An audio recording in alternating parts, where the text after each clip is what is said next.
அனைவரும் ஒன்றிணைந்ததா சொல்றீங்க.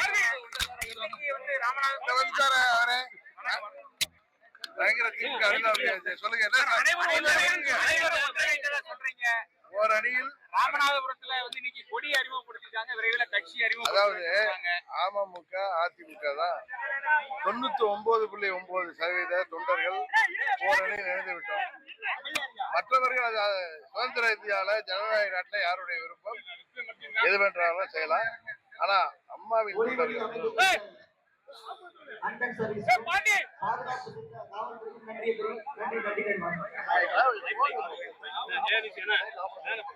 அதனால யாரும் ஏதோ தொடங்கலாம்.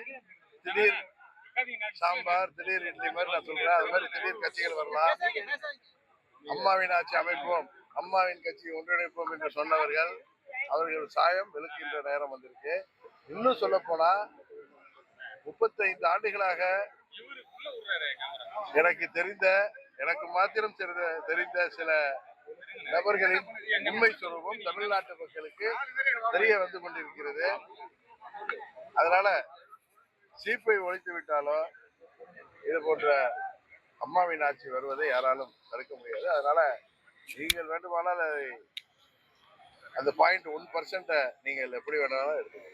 அம்மாவினுடைய கடைசி தொண்டன் தனிஞ்சினால திமுகவுக்கு சாதகமா அமையாதா? ஏற்கனவே 2021 நீங்க பெரிய பாதிப்பு, அதாவது திமுக இருந்து எவ்வளவு பேர் பிரிஞ்சு போயிருக்காங்க, அது பாதிப்பை உருவாக்குதா இல்லையா? அதே மாதிரி எல்லா கட்சியிலையும் யாரோ ஒரு சிலர் அது சிந்துறதுனால செதறதுனால என்ன அதனால இன்னும் ஒரு சில பதர்களோ நீங்க அதை வந்து நெல்மணி நினைப்பீங்க, பதர்களாக கூட இருக்கலாம்.